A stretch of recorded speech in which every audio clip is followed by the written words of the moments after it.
Welcome to Elevating Consciousness, the podcast that brings you mind-expansive conversations into the heart of what matters most.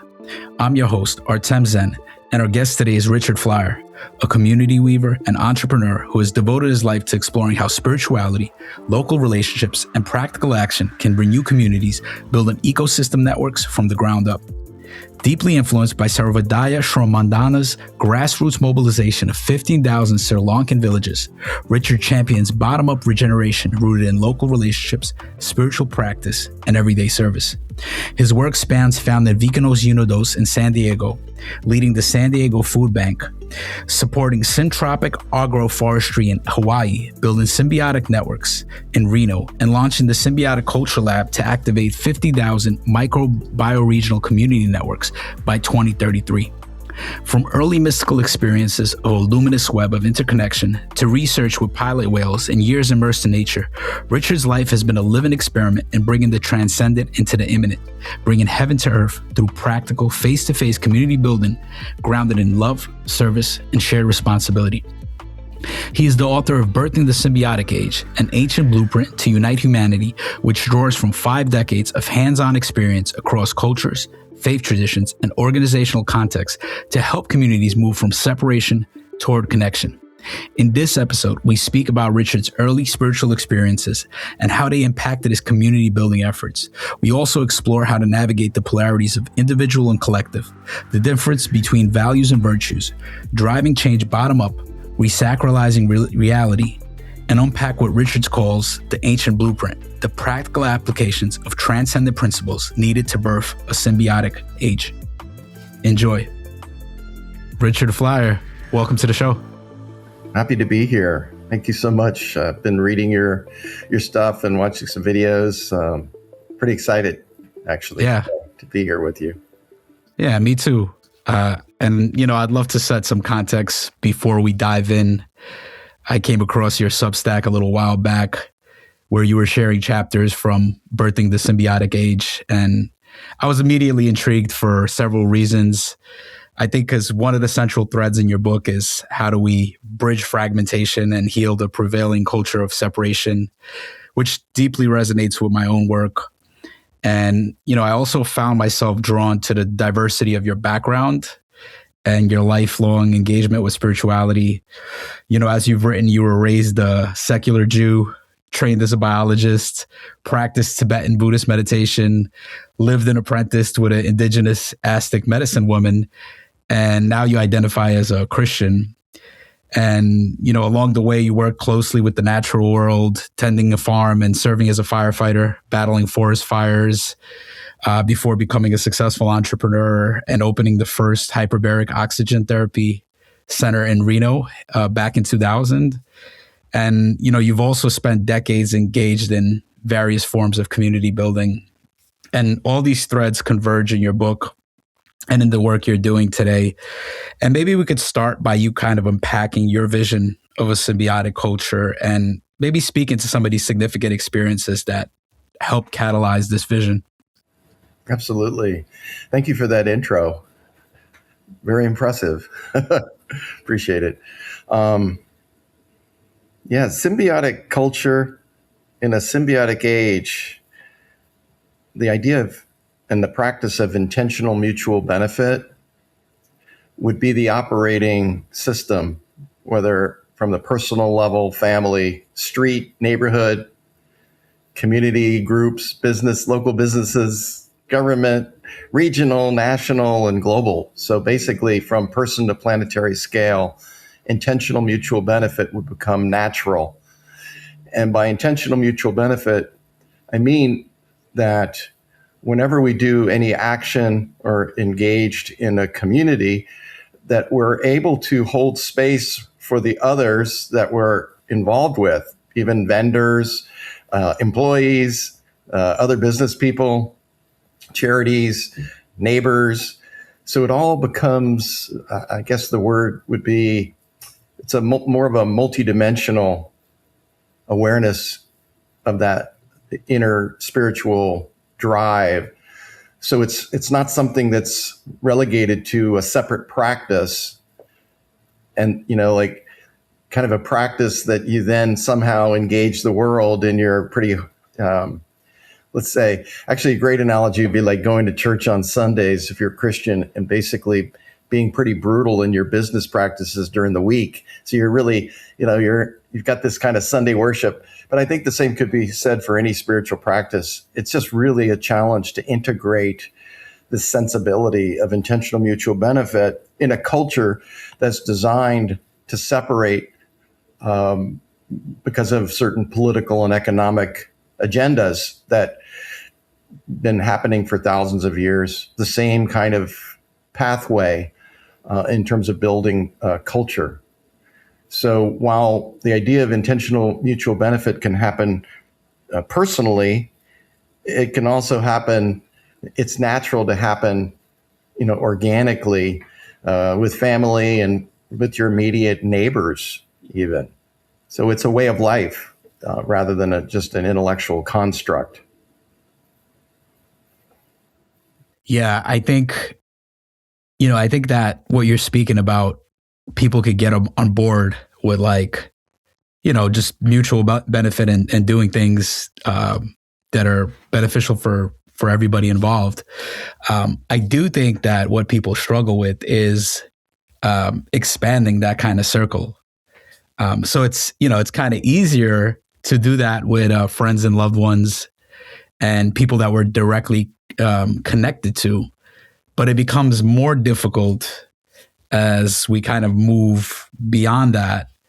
And, people's views of what a good life, what that looks like, begins to differ. And, I think something that happened to you that maybe not everybody experiences is, you had a spiritual experience, and you speak about it in the book. That was like a pretty significant shift. I don't remember how old you were. It was at a young age. And I wonder how much of that, allows you to really feel into interdependence and the fact that, this is an ocean and that you can't escape from the ocean and every ripple is touching everything. It seems to me that to really kind of start grasping what you're talking about, people need to have a taste of that. I think in your book, you mentioned that it's not necessary for people to have this spiritual experience, but I'd be curious to hear more of how you see that and where that kind of expansive perspective is needed or not for people to kind of get on board with this. Absolutely. Before I get into my personal connection with, let's call it ultimate reality, when I was younger, 54 years ago, when I was 12, I want to describe something, the term that I use to describe this ultimate reality that's in alignment with people who use the term God or others is the transcendent.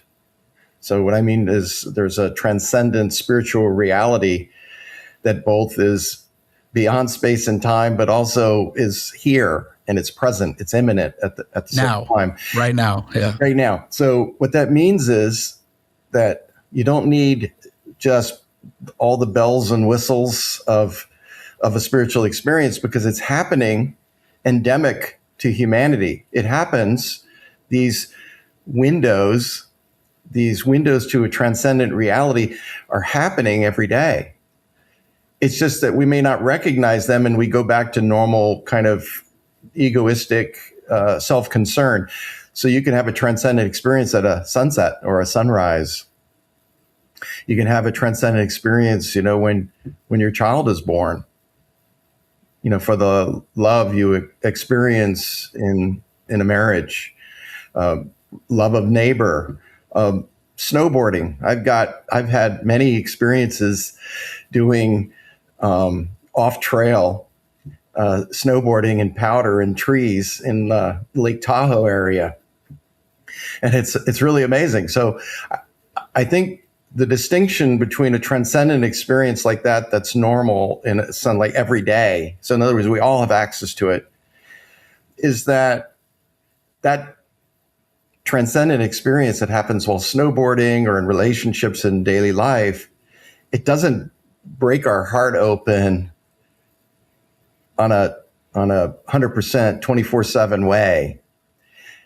We kind of have that experience. It is changing us, but it's not fundamental. It's because we're steeped in this culture of separation that makes it real challenging to honor it. One of the things I hope in my book is that I'm honoring people's everyday spiritual experience that's been, this is humanity for thousands of years. I want people to honor it and to recognize that it's valid, it's okay. Even though the society, maybe science and other traditions that, maybe say it's superstition or, that's happening still. People dismissing these experiences, but I believe they're fundamental to understanding the nature of reality because they're happening to us. We're happening to it. I don't know how to say it. So that's my kind of caveat, that this is available to all. But back to my own experience, when I was 12, it lasted a few years. It was a experience that I describe in the beginning of the book about just, being a 12-year-old kid going to sleep at night in Alexandria, Virginia, in a middle-class neighborhood, secular Jewish household. And it was just something that happened spontaneously. I had no practice. I had no religious frame, or any framework for it. And it was, I'd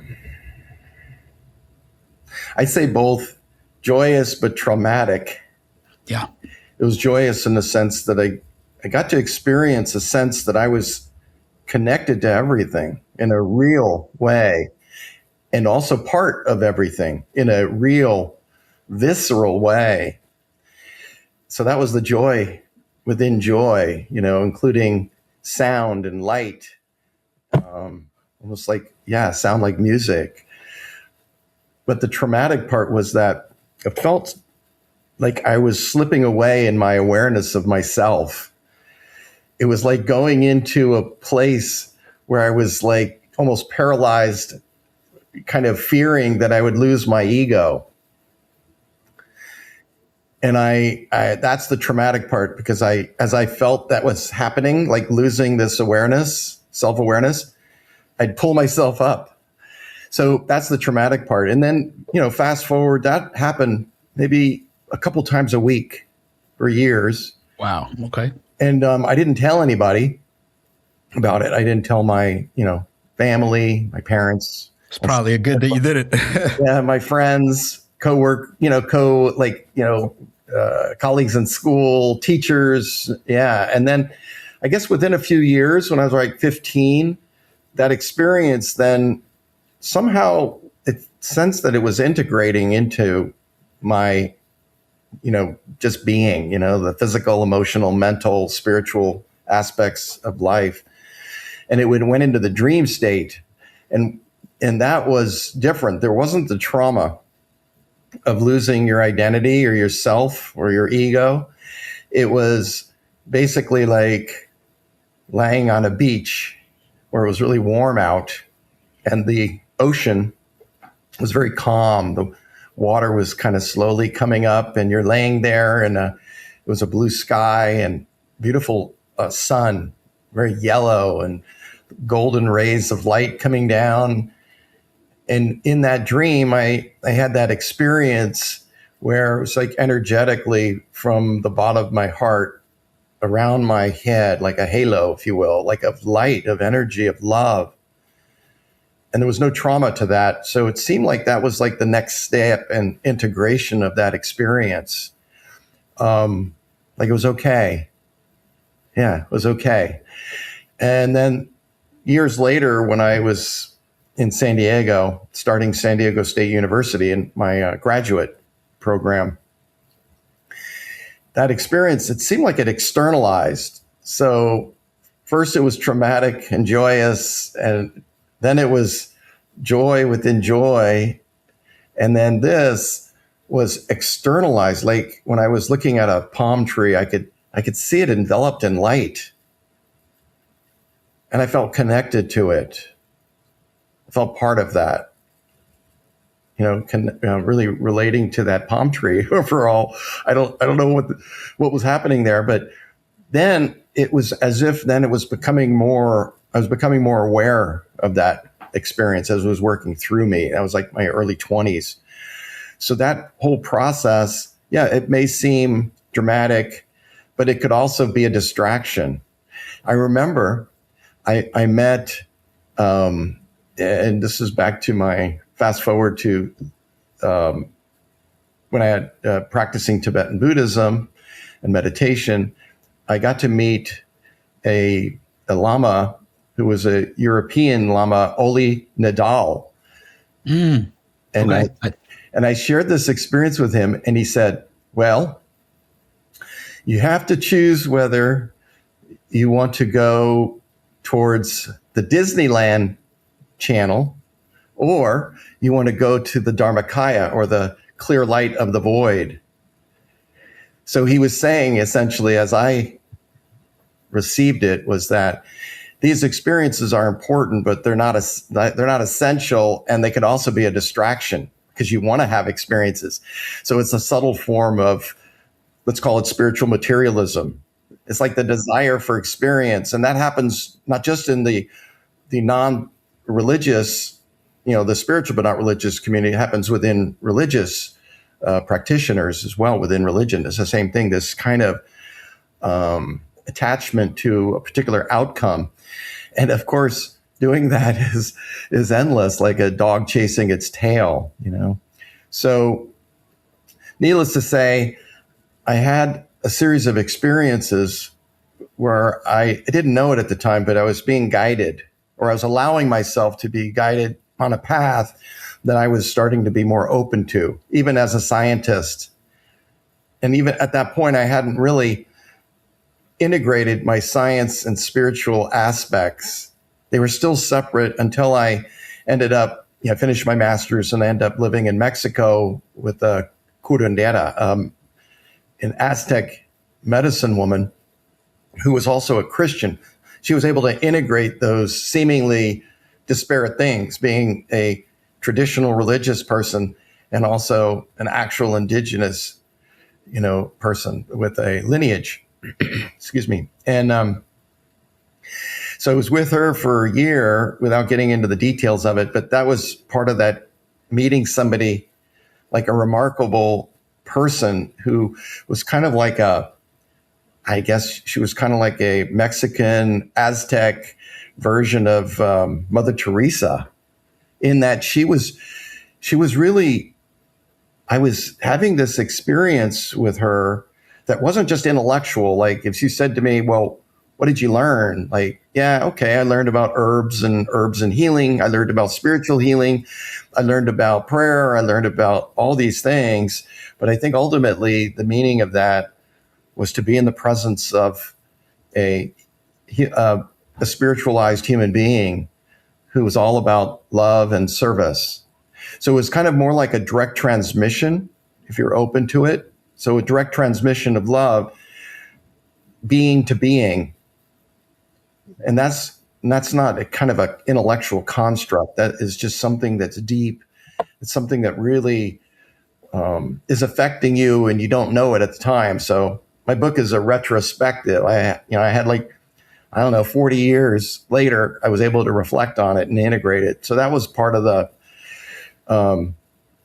let's call it preliminary practices, understanding the nature of consciousness and virtue as a construct that is the crystallization of this, what I would call divine love. So it's a real tangible, even though it's non-material, it's a tangible concept that I believe has objective value. So it's not just something we invent, like forgiveness and patience and kindness and love. These aren't something we invent. So I was able to experience that viscerally with, her name was Catalina Mendoza, Doña Catalina. And that led me back into community. And I began a series of, let's just call them experiments in trying to understand this integration and do it in the real world. So that was in community. I probably started in the late 80s and early 90s in a low-income neighborhood, multi-ethnic Black and Hispanic neighborhood of maybe 50,000 people in San Diego, California. So then I began to take some of these experiential understanding, and just started aligning myself with community building on a very practical, tangible way. And the first initiative was the highest poverty census tract in San Diego County. It was a particular street corner, and there were like 40 drug dealers on the street. And then in the neighborhood around it, it was in a kind of a low income but suburban neighborhood, with family homes up and down the street, and nobody did anything about it. The police just drove by. Nobody was stopping them. The community was dealing with it best they could. Women and children were probably just it was like a garrison, like a prison. They couldn't go out. It wasn't safe. Many of the men would sit around in a group and just, drink beer. So that was my first experience of translating this spiritual reality of this transcendent experience, 10 years, 15 years before, into application. Like, how do I bring that divine love, that transcendent reality into this world so that it's not just and it's nothing, I'm not criticizing it, but it's not like a special place, like a spiritual or eco village, right? Where you're getting people who may think like you, believe like you, but it's isolated. This is more like an intentional community without walls. This is like bringing that spiritual sensibility and not identifying who's in and who's out of that kind of community by their allegiance to certain, metaphysical ideas, right? Like, I'm going to only be with people who are aligned with non-duality. No, it wasn't like that. This was more, to me, a representation of a non-dual reality where I'm not just focusing on people that might have had similar experiences to me. I'm just getting out into the wild, of human society in its raw state. In that case, it was drug dealings, these drug dealers sent by the cartel and from Tijuana, and what do you do about it? So the idea was I call it reoccupying the hood, reoccupy. Like, first you have to reoccupy yourself, as I view it, with the transcendent reality. So you're allowing this transcendent reality to, in a sense, fill you up. So it's like visiting you. You could say God visiting us intimately, where we have an experience of this divine love, which I believe it is, as a reality, not as a idea, a metaphor, or like some type of, beautiful teaching. To me, I experience it as real. The question is, well, how do you bring that into and reoccupy like society with that sensibility, with that transcendent sensibility? And the challenge is you can't do it intellectually. Like, you can't just get a group of people who think like that and then somehow then try to enter society. It doesn't work that way. You'll end up with a bubble of people who think the same way, but not making the impact that you want. It's like shooting yourself in the foot metaphysically. So I just went for it. I was like, okay, let me just see how I can open my heart to this reality of drugs is being sold on the gang and drive-by shootings. So it was like the real thing. And what came out of it, so I could fast forward. I know that was quite an exposition there. What I learned was the development of what I'm now calling a symbiotic network of intentional mutual benefit, not just of individuals, but leaders of organizations. So in this case, the community was divided into, you had like Black churches, Hispanic churches. I remember there was one called Christ the King Catholic Church. It was primarily Hispanic church at the time. And then there were Black and Hispanic organizations that to some extent competed with each other for government funding. So that's the separation in this culture that's designed to keep us divided for a political and economic agenda from the top. We could talk more about that later, but that was my experience. So a symbiotic network formed where I was able to see the division because of my experience of unity and my desire to unify the community. It caused me to organize the community in a really specific way, which was to look at all who were the tribes in competition and bring them together to deal with this particular crises. So it was very specific. It wasn't kind of like where people get together and they have like a conference, and nothing against conferences, but this was like a multidimensional like representation of how to bring the transcendent into reality through these very loose network-centric structures of community. So literally building a superhighway of love through the network infrastructure. So this divine love flowing through us and occupying us can then be spread. And it spreads into first these small groups, in this case, leaders and citizens, residents, and we're aware of it, maybe using different way of languaging that, but that comes into the community through these networks. So it's a fractal, if you will. So I believe there's a sacred design pattern that is objectively real and maybe we can get into that. I know people who are philosophic, they maybe have challenge with that, but that was my experience. And that sacred design pattern could then flow into networks in real communities like this. So that's been my exploration. That was just the first. And I didn't know anything about what I'm sharing with you now. I didn't know about this then. I've only been able to put it together in the last 4 years writing the book to just go deep into my own experience, but also to find a way to communicate using a universal language rather than just promoting some idea that I'm going to claim as mine. That's not what I'm doing at all. I was trying to discover principles that people can universally agree upon across theist and non-theist, religious, non-religious, secular, civic concepts, ideas that I wanted to convey, so I didn't get myself in the way, like trying to sell a book and, oh yeah, this is my idea.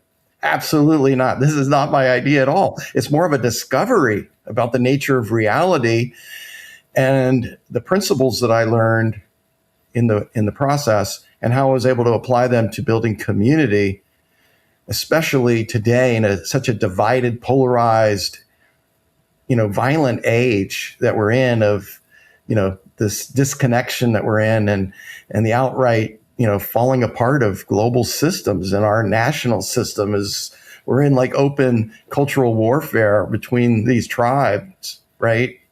My opinion. And as human beings, as spiritual beings, it's about how to hold space within that kind of craziness of division and fighting and the polarization and intertribal conflict, to be able to hold space for community in a fundamentally new way.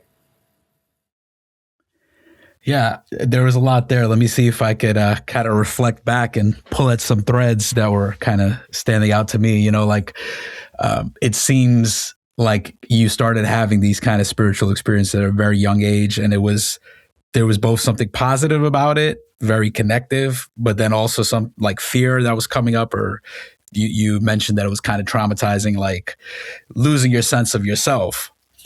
And then over the years, that kind of stabilized, and it seems like it became kind of more integrated and more pervasive, where it was, seeping, kind of like flowing in and through you and into the external world. And maybe that sense of even inner and outer was becoming more blurred. You mentioned, there's several things you mentioned, and I think for me also, like I didn't have spiritual experience at such a young age, but for me, it was mostly through psychedelics that I kind of had these big experiences that was kind of like, like having the taste of the divine and then losing it, and then kind of allowing that to integrate in my life and working with it in an Indo-Tibetan lineage and kind of integrating that experience, realizing where I'm grateful for that experience. And also realizing how I was attached to it, and that you could get attached to these kind of experiences. And really, it's more of a perceptual shift. It's like what there changes your experience now in this moment. It's like, right. It's like what I can realize in this moment that I wasn't able to recognize before I had some of these shifts.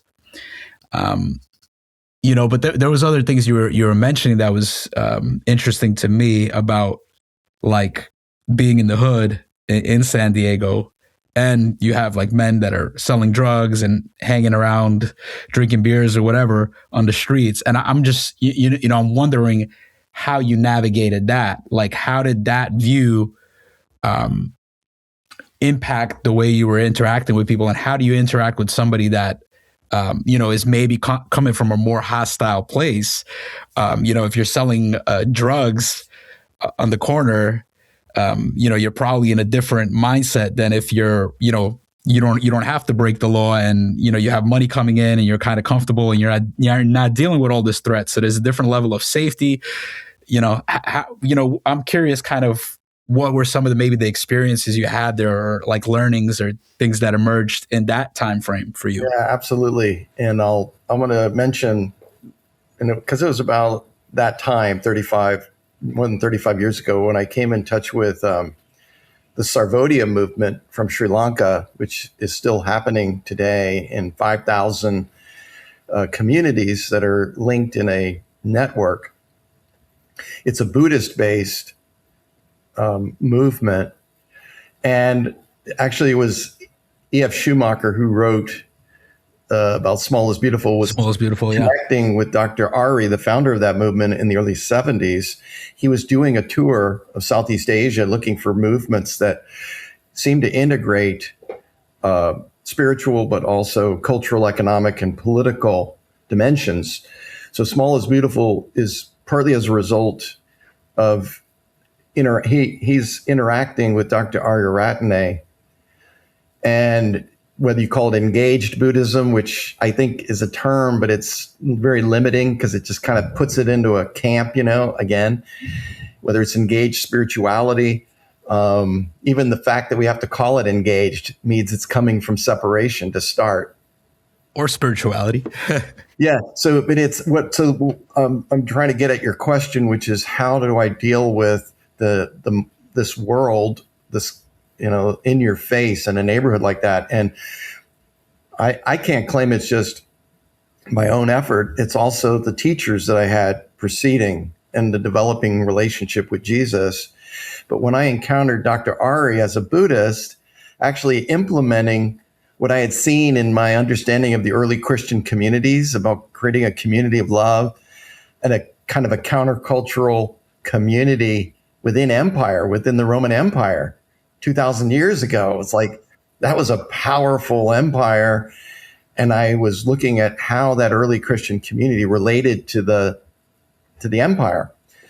Fast forward to Dr. Ari in Sarvodaya, and I saw within it something very kind of analogous to the early Christian community. And I thought, wow, this could be like a lineage. There could be a lineage of individuals and others that have developed parallel structures, parallel cultures as part of their spiritual witness or testimonial to their being. It's not a separate thing. So what was exciting about Sarvodaya is that they seem to have integrated what they call the four sublime abodes of Buddhism, which are loving kindness, equanimity, joy in the joy of others, and sympathetic joy in action, in community. So that's where I got kind of a heads up about the nature of these virtues as universal, that was the construct coming out of a Buddhist 2,500-year-old South Asian, developing country context. It came out of that. And I started to see, wow, wouldn't that be amazing if we could translate that into the West? Pluralistic, urban, suburban, the West, with a ton of different religious and spiritual views, with different political constructs. Anyway, the diversity. So having that example of Sarvodaya was really helpful to me So it created hope that I saw was possible.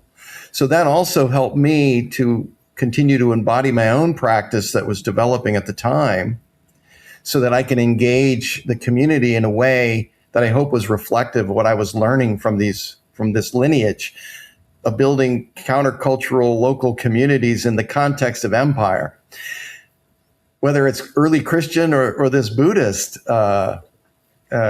movement in Sri Lanka. So that was helpful to me, and I started a dialogue with Dr. Ari, and I was able to meet him years later. But that was helpful in being able to do direct practice.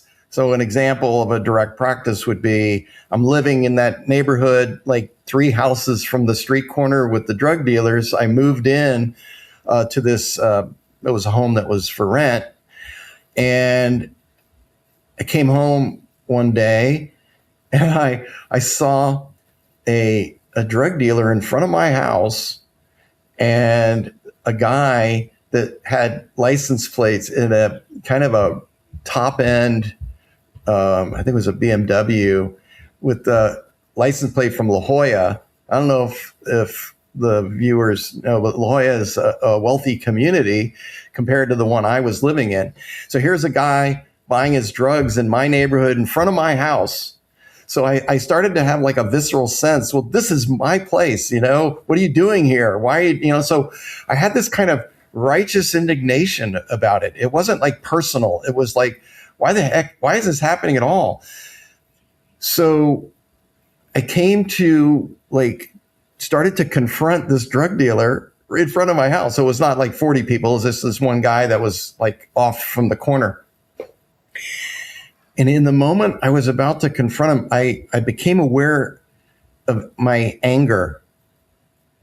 And I realized it wasn't just connected to what was happening there, but it was from a prior experience I had dealing with an ex-wife. So dealing with a conflict after a marriage. It dissolved, and it was pain. It was so much pain and anger. And I had interacted with her before that. So I had to become aware that I was bringing this anger that I had in a previous conversation, like that day. I became aware that, oh, wow. So right at that moment, I was able to go into a state of meditation, but also prayer. So from that lineage, it's not just meditation on, say, emptiness. It's also prayer to God, like, help me to overcome this anger in that moment. Right when I did that, right when I had that happening internally, it was simultaneous. The drug dealer pulled a knife at me and was going to stab me in the chest. But what happened was, instead of stabbing me, he threw it to the ground on the side of me. And I realized, and I'm not saying it's true, but what I learned from my teacher in Mexico was about how to develop protection from evil.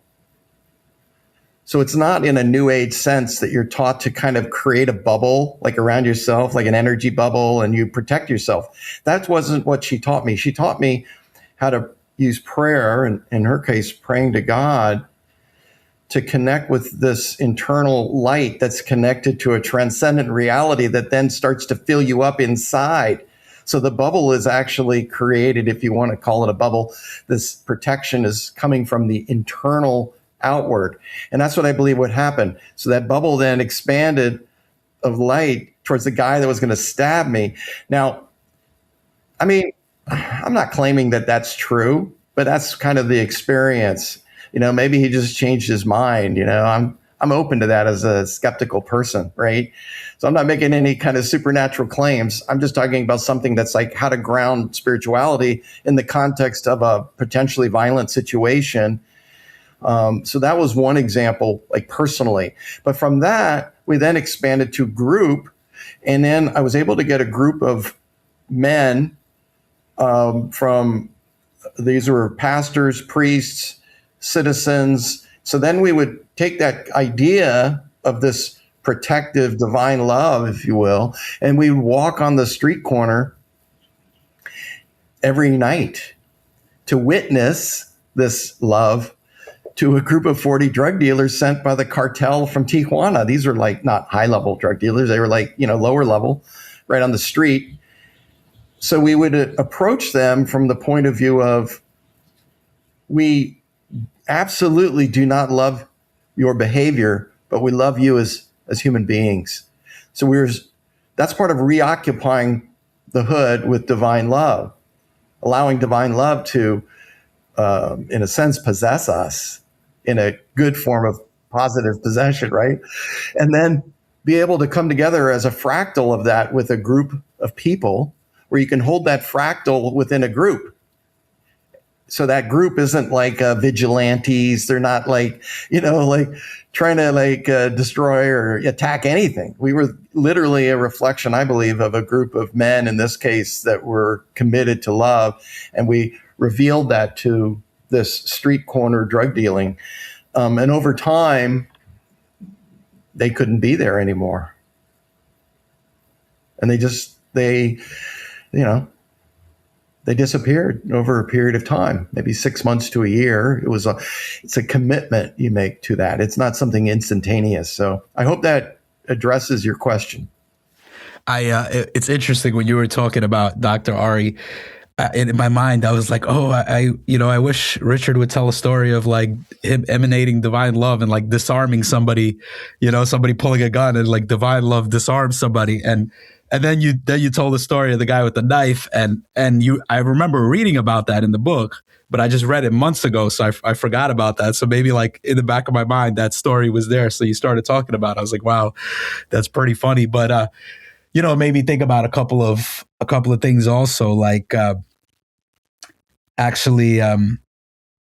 next in a couple of weeks, I'm doing this event with a buddy that's also in the liminal space. It's called Spiritual Gangster, and it's the people that are doing the event. I'm a rapper, so I rap, and he also does that, and a couple of other people. So it's kind of this notion of how do you integrate spirituality with this notion of like of a gangster, and a lot of what you were saying to me like speaks to that kind of energy, because it's you could be coming from a place of fear, right? Like somebody's doing something and you could come from a place of fear, and people feel your fear, and then their fear increases, or they feel, actually they do the opposite. They get more aggressive because like, oh, this person's scared, so now I'm going to prey on them.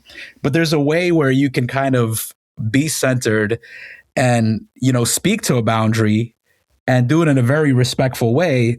And it can actually be very disarming. And I don't know, once again, like you said, you don't know if, the guy threw the knife at the floor because of the way you were, or, what created that. But, I know that there was, in my previous place of residence, it was just kind of like a block where a lot of people would just pull over and like hang out on the there was a hydrant right by my window, and I would sleep right there, like in that room, and people would be like playing music loud, smoking weed, drinking outside in the car. Like one time I came out, it was 4 guys, older gentlemen, just sitting drinking beers in their car, making a bunch of noise. And it must have been like 4 or 5 times, like in the middle of the night.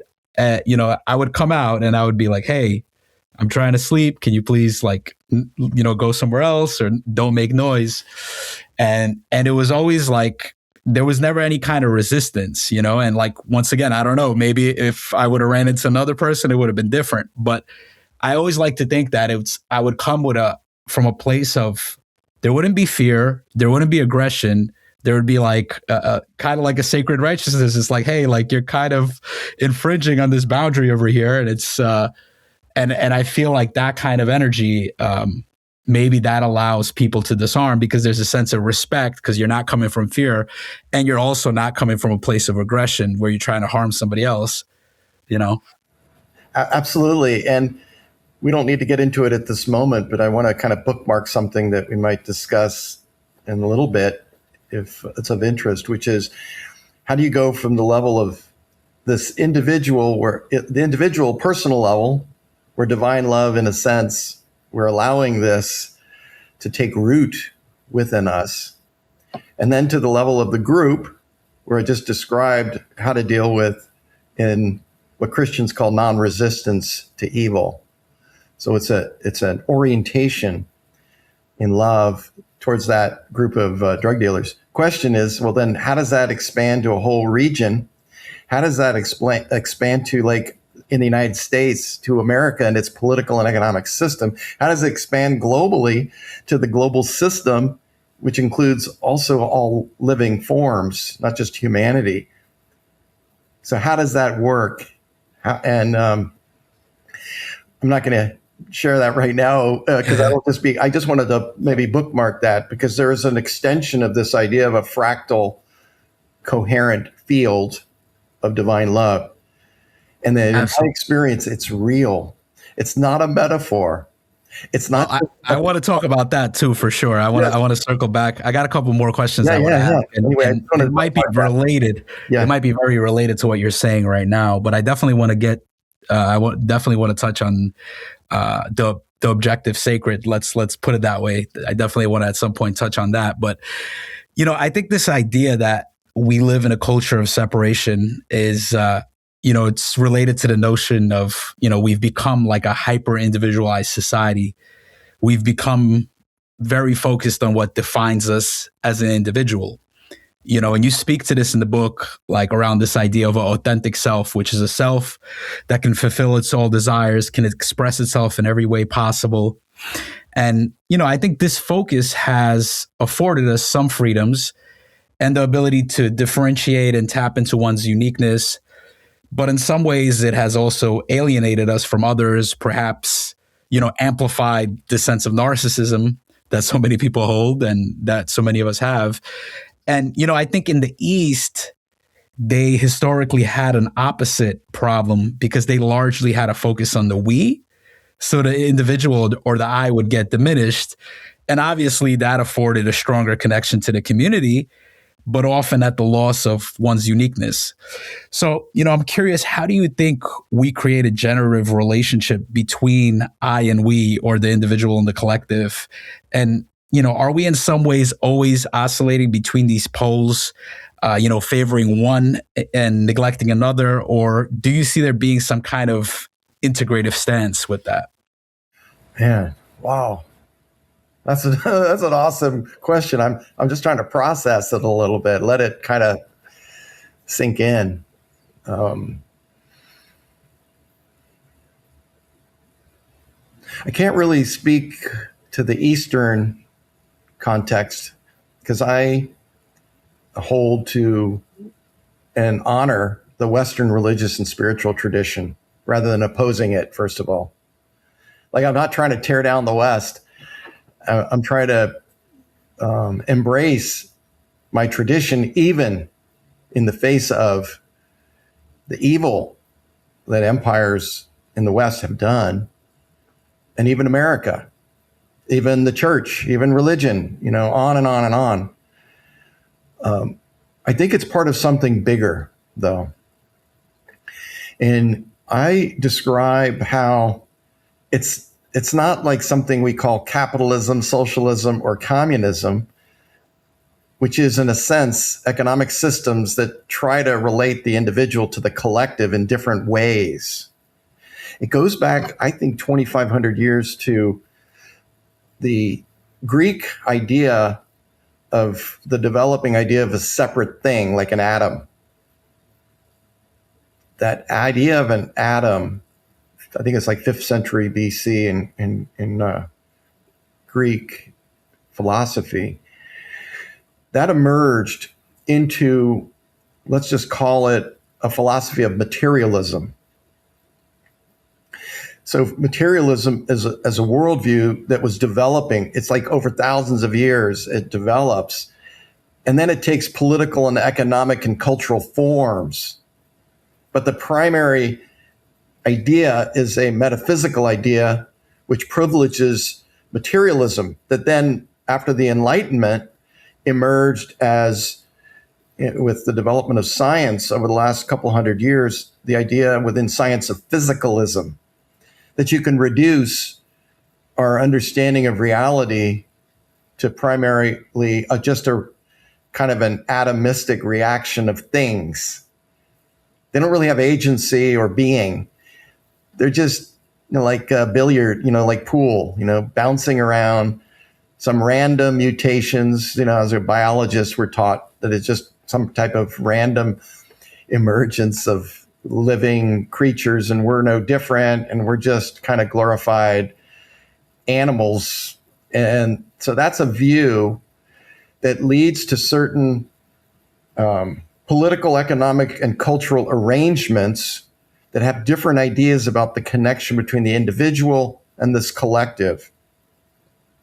So today, what I call a culture of separation is the reification, the ultimate idea that comes from materialism, is that we're all separate. And the separation would be we're separate from God or a transcendent reality. We're separate within ourselves. We're separate between ourselves and others. We're separate from ourselves and our connection to nature, and we're separate between the collectives that emerge, the economic systems, how they're separate from nature and from God. And we just keep reproducing this kind of materialistic worldview, which I believe we're at a critical point where that view of reality no longer is serving humankind and all life. And because of that, it's leading to the disintegration of a global system, what used to be called the rules-based international order. That global system is falling apart because it doesn't have a foundation in a proper integration of the inner spiritual life and any collective at any scale, whether family, neighborhood, community, nation. So what's happened has been an inversion. So the transcendent principle, the reality, has been inverted within a culture that has excluded it. So it's built a privileging of economic and political power on top of culture, on top of social media networks, and on top of us. So it's inverted this transcendent reality where we've tried to replace a connection to a transcendent with our own ideas and our own intellectual constructs of how to, connect the individual and the collective. And my book is about how did this form? How did this culture separation form? And then how was I reacting to it? And what did I do to deal with it? Just one short answer is we have to invert that inversion of reality. We have to get back to reality. And reality has a transcendent aspect, I believe, in my experience. And then that comes through us as individuals. And then that connects back to others in a developing collectives in each community. So as part of the strategy, if you will, and the philosophic idea maybe about what we need to do to deal with this tension between the individual and the collective is, bottom line, it has to be voluntary. It can't be forced.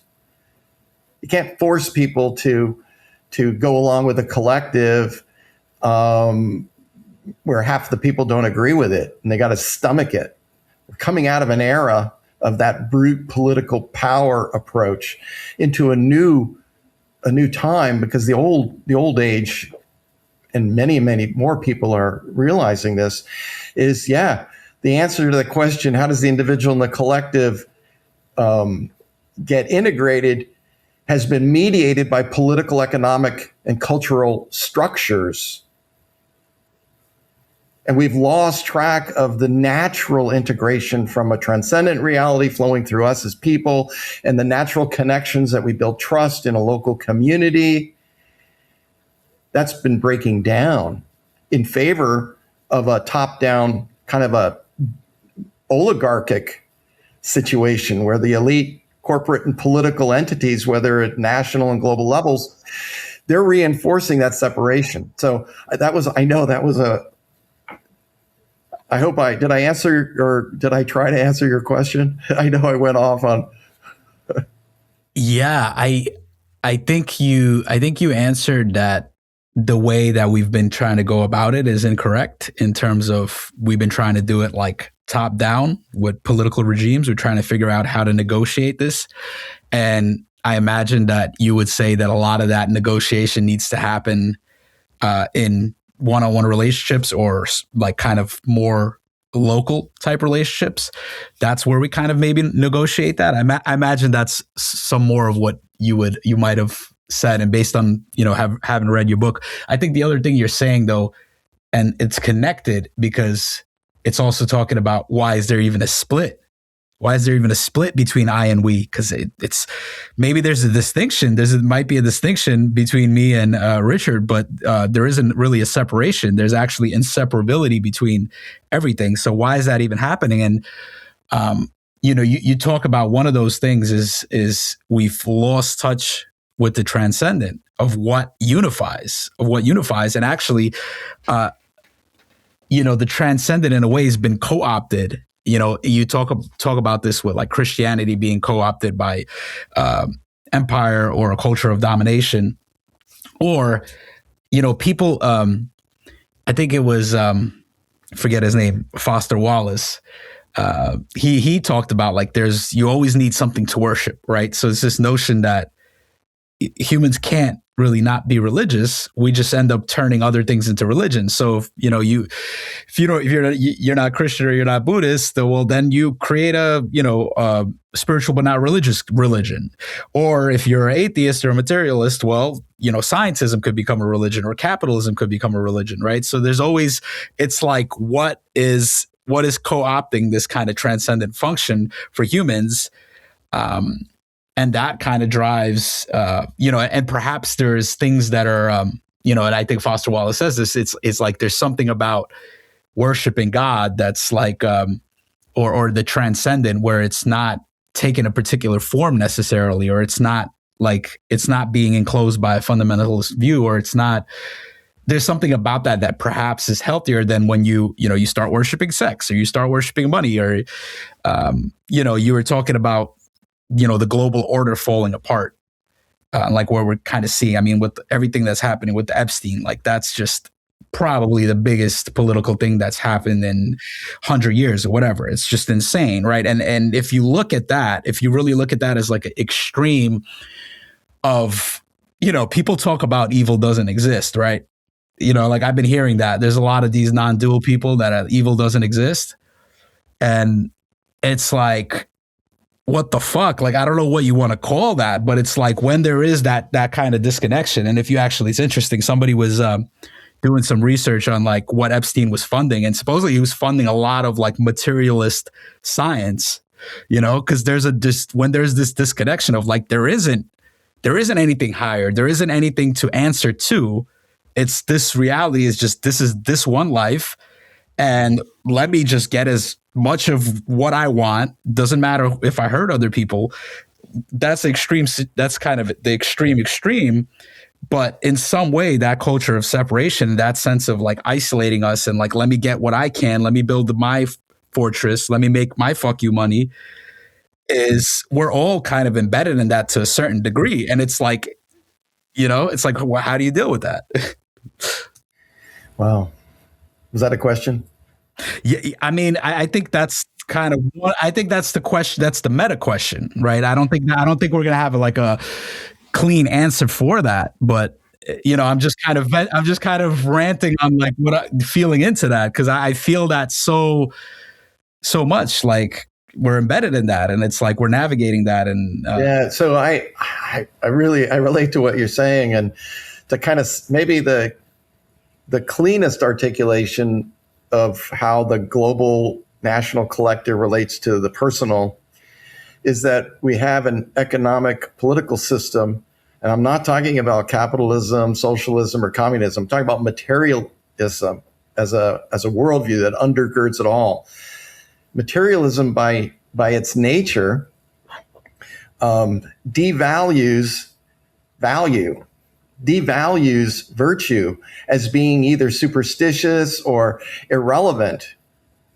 So I guess, and it's not original to me, my view would be, without a foundation in virtue, with the character of the human being within the context of a global system that doesn't acknowledge it, that's why it has no sound foundation.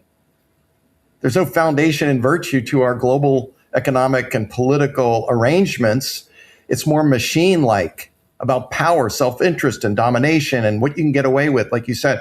So, but without the foundation in a spiritual sensitivity with the virtues, it's falling apart. So for me, part of the quote answer is that instead of rejecting the transcendent reality that our ancestors discovered 2,500 to 3,000 years ago in a variety of cultural contexts, China, India, the Middle East, the same transcendent ideal came up, but it was kind of, in a sense, thrown away in the period since the Enlightenment hundreds of years ago. So what I would say, and what I've seen in my own life, is that if we are to re-embed the transcendent reality as an actual construct, and then bring that into community, we're kind of like re-plugging in, we're re-embedding something that was lost through modernity, post-modernity, and I would posit even meta-modernity. So in other words, it's not seen in that meta-modern view. So it doesn't mean you have to go back to these prior traditional structures like Christianity, which has been really demonized in its connection to empire in the past. But we've thrown the baby Jesus out with the bathwater. The transcendent God, the transcendent reality that is foundational to our civilizations has been sidetracked, been like vacuum cleanered out of the public square of civic life. So we need to re-embed it. So that's part of the foundational orientation to this kind of community work. And I didn't invent it. I acknowledge Sarvodaya from a Buddhist perspective, I believe, achieving this integration or re-embedding their version of a transcendent reality within a Buddhist construct. And Dr. Ari got it from Mahatma Gandhi, who actually initiated that Sarvodaya ideal from a Hindu perspective. And Gandhi himself in 1899 read the Sermon on the Mount of Jesus, about Jesus, like a manifesto, if you will, right? The Sermon on the Mount manifesto about life and reality and that truth about the nature of reality. So that's what I say is a lineage where that we don't have to come up with some newfangled answer. What I've discovered is that there are examples in this lineage where it seems like they're evolving community and societal structures coming from that deeper transcendent place, whatever religious framework or spiritual framework. It's very specific. And what happens is they also developed a very concrete manifestation of this re-embedding of the transcendent. And it's in the context of what the Czech resistance called a parallel polis or a parallel society. So there's a kind of a movement between the individual awareness of the transcendent, but it's being embedded into new civic structures in a practical way. And that is something that it's just something I've realized more and more within even the last year and a half of writing. So I started to focus on that. Like I wasn't as aware before, but I was just trying to dive deep into, is there anything that we can discover about building community in the context of materialism, in the context of empires that come and go for thousands of years, or anything that's true, anything that's real? And more importantly, is there anything that works? So, yeah. So, I'm hearing you speak about a couple of threads, but you mentioned that materialism is prior to capitalism, and materialism devalues value. And there's this kind of like we're rejecting this transcendent reality of our ancestors, and The threat of like Christianity being demonized and throwing baby Jesus out with the bathwater, just because Christianity has at times been co-opted by empire. That doesn't mean that there isn't virtue embedded. That doesn't mean there's great things in that tradition. It seems like what you're saying is that the transcendent is not created, or like the virtues are not created. There's it's something that's discovered. So it's always prior, and it's something that we can discover. And I think that's what you mean by there's a objectivity, there's a truth, there's a reality to the virtues, to sacred, and it's not necessarily something that we're just making up. Is that right? That's fair. I think Socrates, in one of the dialogues, when asked about whether a student of his was asking about education around virtue, and he said, you can't teach virtue because virtue comes from the divine. So he was saying that from a Greek perspective, like a metaphysical Western perspective, even then. And that idea of this sacred design that's prior, to some extent, there was this cross-fertilization in the Western religious tradition with Christianity, taking that idea of the logos, or that pattern, that sacred design prior to creation, which is hard to grasp, like to almost stomach it in our Western sensibility because it sounds supernatural. But that idea that Greek, Roman, Christian, and then the what's called the Western tradition, I'm honoring the fact that I'm part of a tradition that I'm not trying to tear it down. I'm not trying to destroy it. I'm trying to take elements and integrate them in a way that could meet the time that we're in, the complexity and the breakdown of basic morality and virtue, and replacing it with a kind of a atomized kind of consumer global economy. So I'm not seeking to destroy the West, trying to revive it, to actually strengthen it. And in spite of the fact that in the West, like other traditions across the world, have committed atrocities, all traditions have. And I think that's important to grapple with, to understand, because you can't change a system from within it by reform. So I don't believe you can reform our system because of the nature of the complexity, and it's so huge and corrupt and top down. But then you can't build a new system by opposing the one we have in a reactive orientation. You can't build something new at the same time you're reacting against something you don't like. You can't do those two things. I don't believe you can.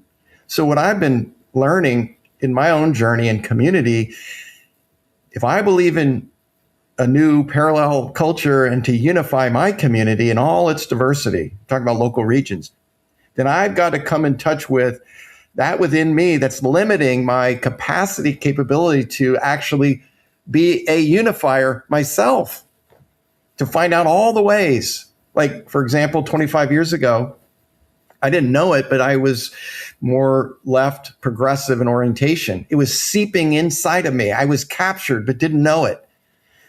And it's not that I somehow shifted and became a quote conservative. That's not what I'm talking about. I'm talking about being able to go beyond what you describe as our worldly identities.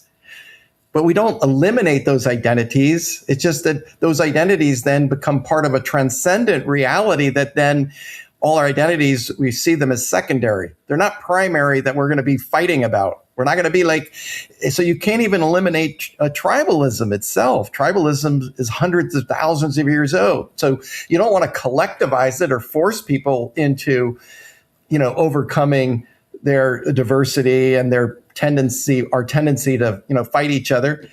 You just have to create meta constructs that we can all play better together, that actually is not only satisfying a deeper transcendent spiritual reality of unifying a community, but it also benefits the individual, benefits the business, the organization. It's got to be real. It can't be just a construct.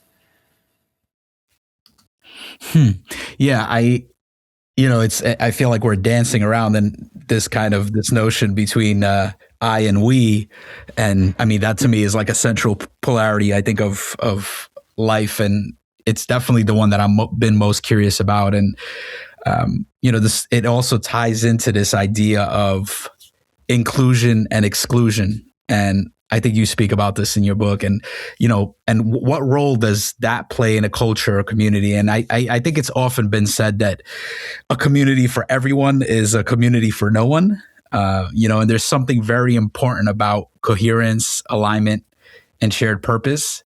So it seems to me that we need some kind of structure, some set of agreements, some kind of shared identity in order to coordinate and build trust.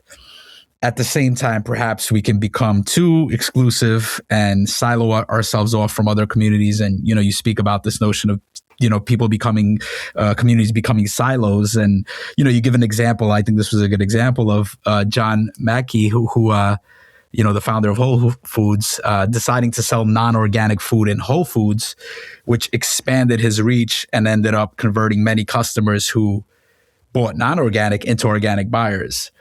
I'm curious if you could talk a bit about how you think about inclusivity and exclusivity in community and culture building. You mentioned that we don't want to get rid of tribalism, or like the fact that we are tribal. Like, how do we integrate it? How do we play with that?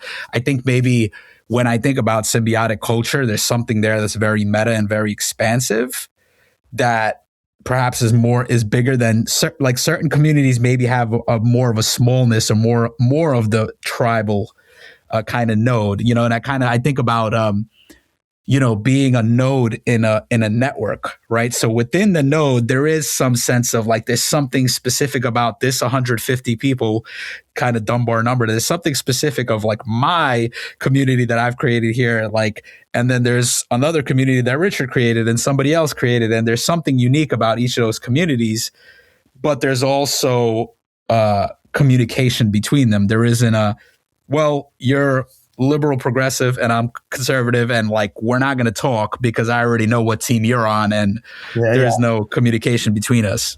Well, that's a lot. I'm gonna start, see if I can hopefully start to answer your question, or at least give some feedback on it. So when you talk about where does the coherence come from that leads to people desiring to have shared purpose, what is that purpose? How do you collaborate? And then how do you even coordinate? So these are like levels. And I think there's a lot of talk today in a variety of circles that want to see a new society where they're talking about the problem as being one of coordination. And I think that's a tertiary or even a fourth level. And it's not the primary. The primary, I believe, is coherence.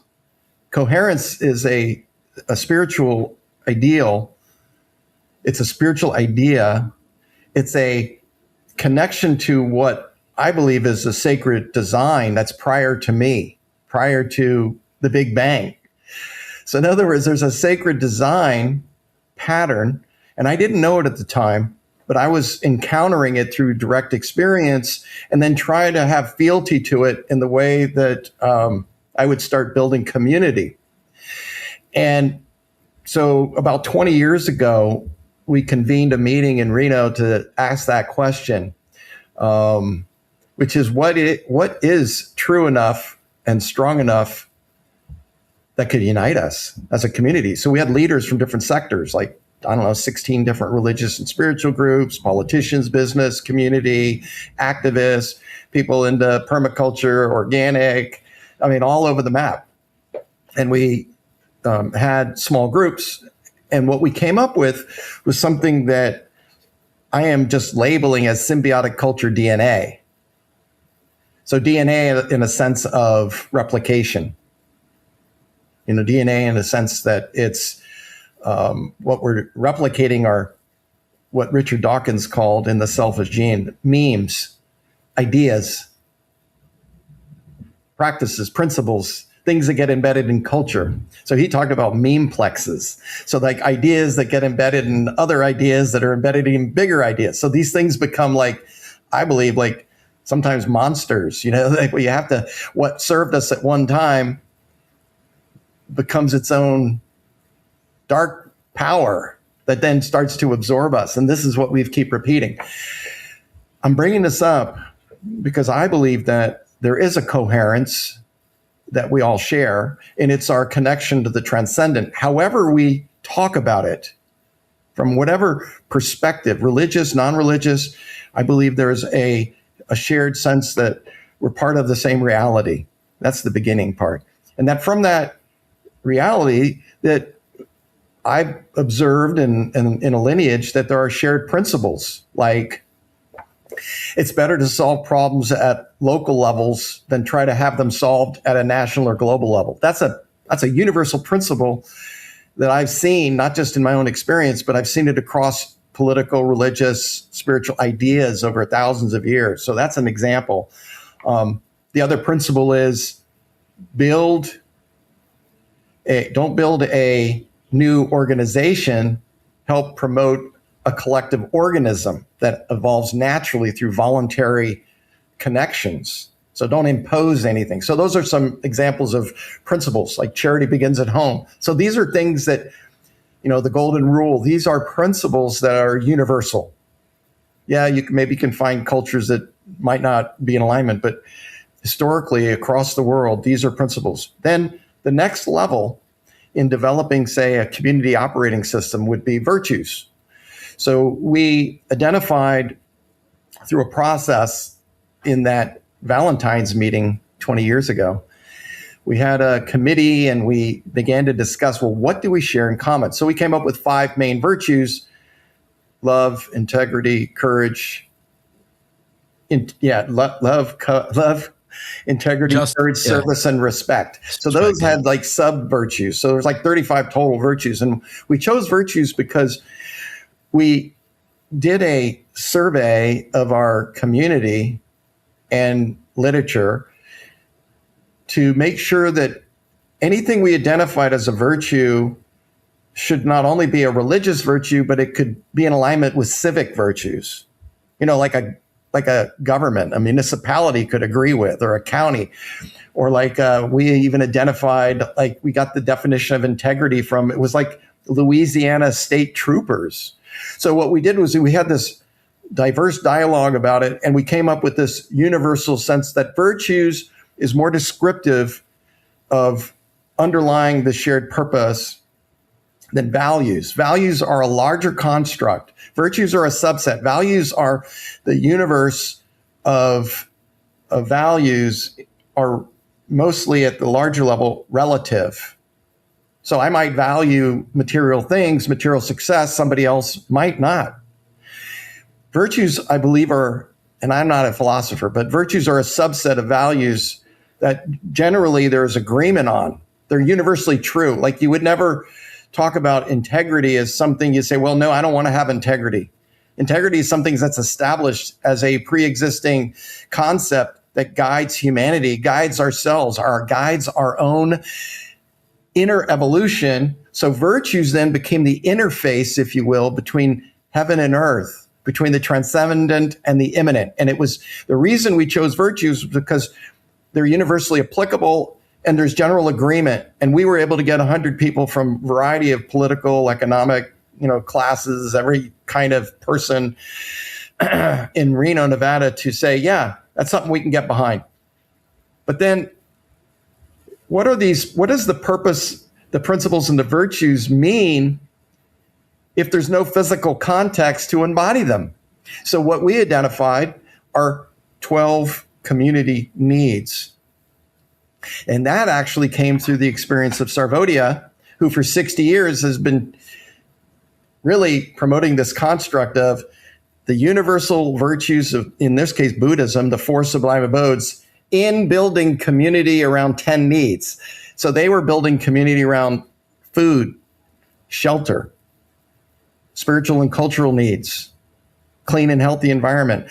So we were able to integrate some of Sarvoday's 10 basic needs that they came from a developing country, South Asian Buddhist construct. And in translating those common needs to a Western overdeveloped pluralistic construct, about half of them apply across the board. So half of the common needs, like local food, they apply also into an urban construct in the West. So we came up with 12 total needs. So if I were to summarize symbiotic culture in its practical way, it's demonstrating these shared virtues in the context of building a parallel society around 12 common needs. Unless you contextualize the previous purpose, principles, and virtues, unless you can contextualize it in something functional, it would diverge into a new religion or a new political movement. And that's not my intention. We have too many religions and political movements. In other words, we don't need another one. And my job here is not to present a new philosophy or a religion or a political view. It's to create a new context for which these primal ideas like the transcendent can be re-embedded, and then we build a society based on these principles, these virtues, but in the context of satisfying basic community needs. So in other words, it's not like you're not getting people together to talk about capital punishment, abortion, or immigration issues, or climate change. There's something more fundamental than the way we've constructed these national and global political movements, where we have already defined the reality that splits left and right perspectives on it. When you're talking about community, those issues are irrelevant. They're irrelevant. Not that they're not important, but they're irrelevant to the conversation that people have when they're applying this to their own community. So their focus is on growing more food locally and consuming more food locally, growing a local living economy. Not whether you have some inclusion in some club that either believes in immigration or against immigration, or, et cetera. So it's out of the woke, anti-woke construct, just totally out of it, separate. It's independent. And that's how it happens, because the context is real community needs, not a political or economic idea as primary. It's like a fail-safe. Yeah. Do you think that we could look at virtues as like meta values? Is that a good way to frame that virtue, the difference between virtues and values? Well, I'm not a philosopher, and I can't answer that. There's people probably that have experience with that. But as I understand it, when we began talking about shared virtues, what happened was I was part of a collective of people that were trying to filter this collective intelligence around the issue of virtues. Some people took issue with the term virtue. And part of it was because of the connection to the Catholic Church. Yeah. So some people who were more secular and spiritual said, why don't we just call it values? So at the time, I went along with that because I didn't understand the distinction that I do now. So probably for the last, developed 15 years, and then writing the book, I had to reflect deeply on the fact that it seems that virtues are a subset of values. Values are relative.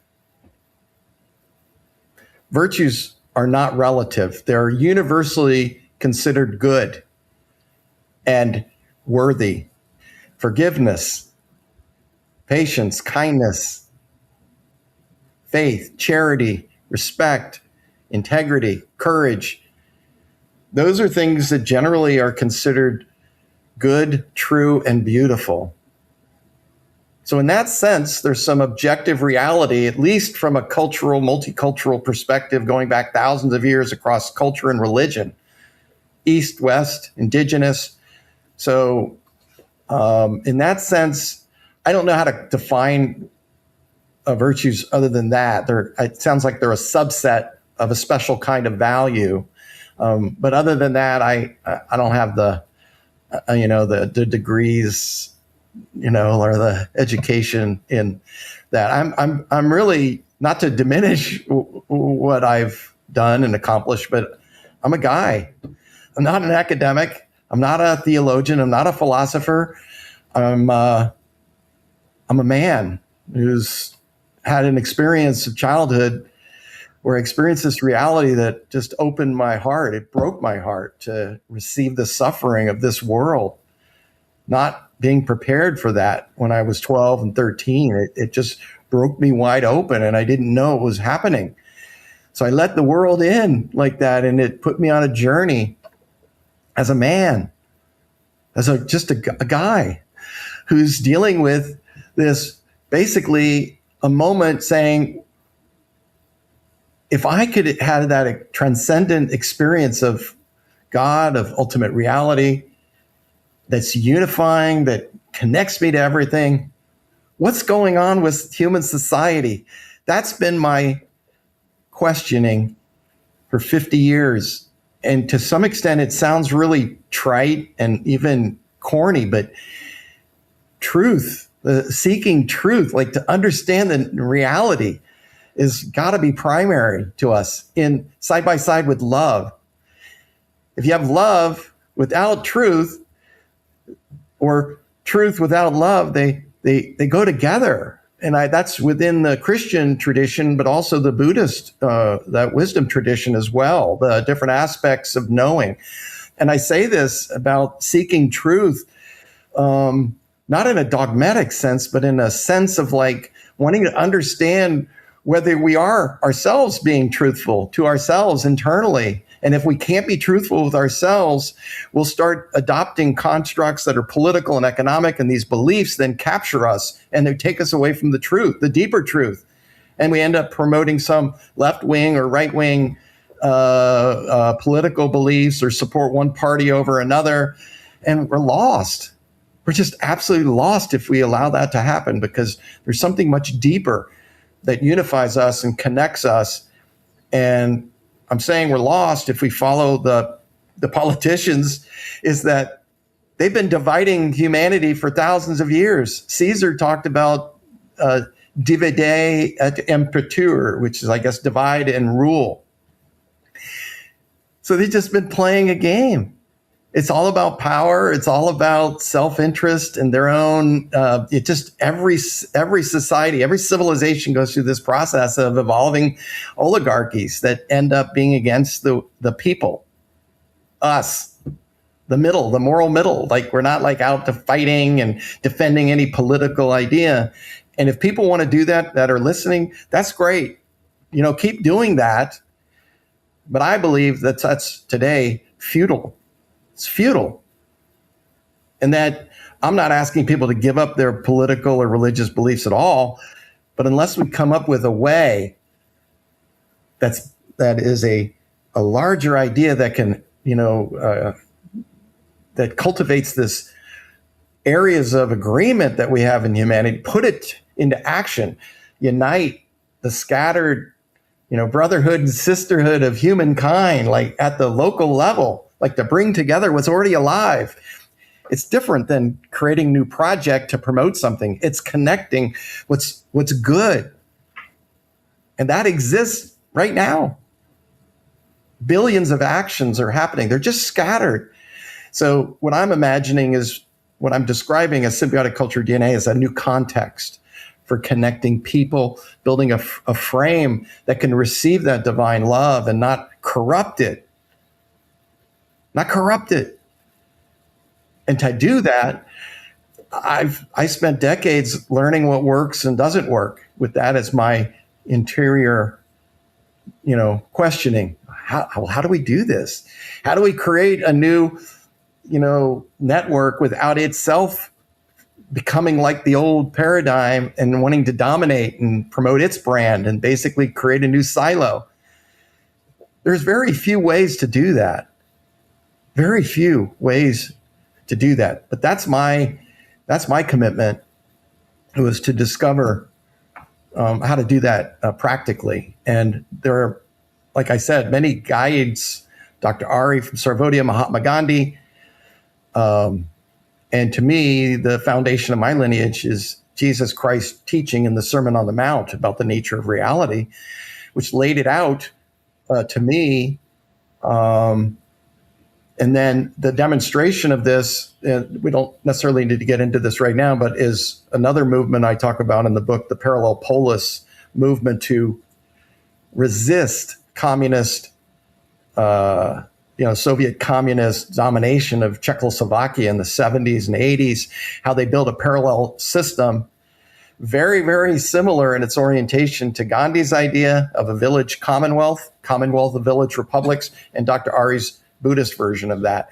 So I believe this is a lineage that's been presented to us, and it's not mine. I didn't make any of this up. I didn't make it up. I'm in a process of discovering what works and doesn't work, and I'm in alignment with these traditions.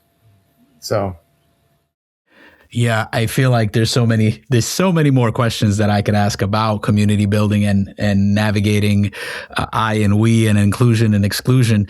I do want to ask you a little more about, about Christianity. You're someone who's had quite a diverse spiritual path. And, I'm curious what brought you to Christianity. Obviously, you've been impacted by Dr. Ari, and he was, embedded in a Buddhist tradition. I'm really curious in interfaith dialogue. I'm myself am embedded in an Indo-Tibetan Buddhist tradition. I'm very curious about Christianity. I want to know more. I don't want to close myself. Like, I have friends in the spaces that are more embedded in a Christian tradition, and I'm so curious. I don't feel like I need to be, I can't, I'm so curious and expanding, and I love, practicing with my Sangha and being there. But there's something in me that, I guess the way I've been talking is like a translineage spirituality, and that to me is not like a spiritual but religious type of thing. It's actually I actually believe that the great wisdom traditions are the best way for a lot of us to connect to the divine, and these practices of community is the best. And it's including that and being able to speak amongst and keep that connection going. So I'm curious how you see them. I guess maybe there's also like this, I think you've briefly spoke about it in the book, but it's also like the notion of perennialism. Some people we're all climbing the same mountain, and then other people is like, no. So I'm kind of curious why and how you've landed in Christianity, and what do you see the relationship between different religions is? That's really an amazing question. So I think the precise term, other than perennialism, would be syncretism. So syncretism is, I believe, where you try to blend. So perennialism talks about the universality, climbing the same mountaintop, but syncretism has to do with taking practices from multiple points of view, religious and spiritual, and putting it together. So to some extent, that's what's been happening in the West. Yeah. What was the New Age movement that was reaching its zenith in the 90s? It then had subsequent movements that diverged from it. And yet that view still is kind of there in the Western spiritual but not religious traditions, because it fits into the culture of separation, because it's natural for people who want to commodify all these practices. You make money. You make money selling your books. You make money doing workshops. You want to get a following that you can monetize.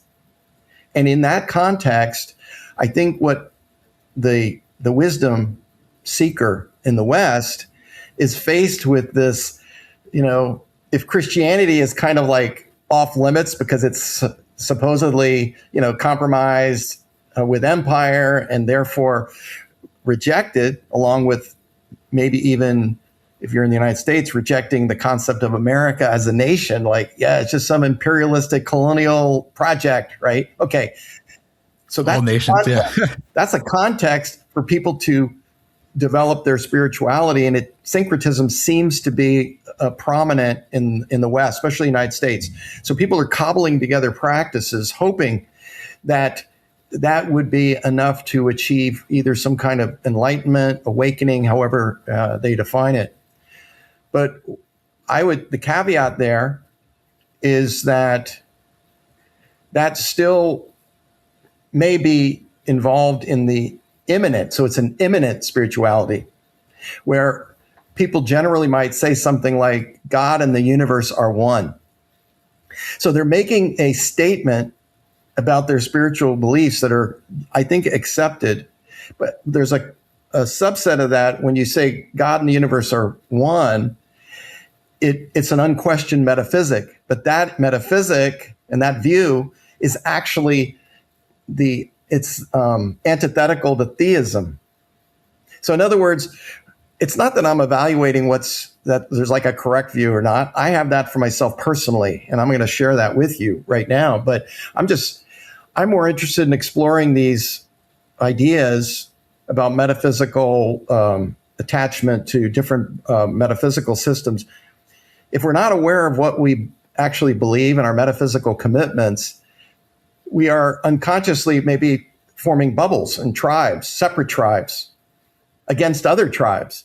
Now, the opposite is true. Obviously, religious are doing this from the opposite side, where they're identifying their religious tribe, and it's, in a sense, opposed to syncretism, and then the spiritual but not religious who don't seem to have a religious tribe. So this is the reality crisis we face between those that have a theistic metaphysical view of a God beyond space and time, and those that have a belief that we can just cobble together spiritual practices and accomplish the same thing as religions that have been around for thousands of years. Like we can, we take a new technique or tradition that we've learned about 5 years ago, and we equate that with, say, a religious tradition that's been around for thousands of years. That's the time we live in. And I think it's part of a deconstructive impulse, the denial of or fear of meta narratives like Christianity or even science. It's like those are to be deconstructed. So that's the context for actually answering your question. So the first chapter in my book, what I realized 2 years ago as I started rewriting it, was that I had to find a way to incorporate how I, on the one hand, could have an experience of let's call it non-duality, of absolute reality at 12, with a personal relationship with Jesus Christ. And I wanted to create, as within the story, that's why I named that first chapter, a presence I couldn't yet name. So that's in hindsight, writing the book, right? About looking how this connection to Jesus Christ and following the way of Jesus as I began to understand it, to be able to kind of look in the last 50 years, like, how did that emerge? And I think what happened was I wasn't aware that without really deeper understanding, prayer, meditation, that the experience I had as a child, starting at 12, I didn't realize it until I started thinking about it. I didn't know it at the time, but I was experiencing both a personal relationship to a transcendent reality at the same time, a non-dual experience of reality. And they were simultaneous. They weren't two separate streams that many in the West, in the Western spiritual tradition, the non-religious spirituality, I've heard from so many people how non-duality is the pinnacle of spiritual evolution. And we just got to get away from that personal relationship to a deity or a God. I believe that is metaphysical elitism. I don't think it's true. Because as I started to reflect on my own original experiences, there was a personal aspect to a God that I didn't know at the time, and there was a non-dual aspect.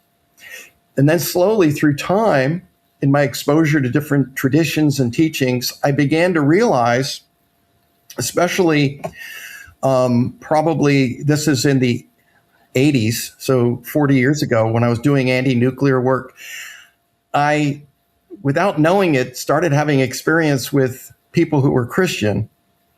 One was a Vietnam veteran who went into the Vietnam War as a super patriot, and he came out really disillusioned as now an anti-war activist. And he was living in a low-income community, and we connected and did I guess you would say, a Christian or Christ-based development of the neighborhood, because he was Christian, but he had a very radical view about Christianity as being part of building a counterculture and not part of empire. So it was through him that I started to experience a different idea. And then fast forward, really a few years, 5 years, meeting Catalina Mendoza, the medicine woman, who was both an Aztec Indian, indigenous person who was also a Christian. See, that just like blew my mind. Well, it blew my mind later. Then I was just open. Looking back, yeah, that's mind-blowing, because I was trying to kind of reconcile the scientific worldview that I still had as a biologist with a spiritual religious worldview. So this is part of the whole process. And then after that happened, I was teaching in San Diego. It was a detention facility for children who were children of refugees from El Salvador who were temporarily being detained because their parents were going through some legal process. And I met a woman who was a Christian who worked there. I was a substitute teacher there. And I just had this experience when she was going through what I didn't know at the time. We knew each other under a year. She had cancer, and I didn't realize until 3 months before, and she didn't realize. But in her dying process, I was able to really see how she was relating to Jesus. I mean, it was the most beautiful thing that seemed so real to me. And on the day she died, I wasn't with her. I was in a parking lot at San Diego State, but I just had a visceral experience of her passing. And so that night, and this was way back, it was like 1988, I think. I was praying. That's when I was born. I was praying and meditating, both, which reflect different aspects of the spiritual life. One's a personal, and the other is a non-personal relationship to spiritual reality. And I was praying, I was meditating, and I had the experience of her coming to me, surrounding me, and kind of telling me that she would guide me. She would guide me like a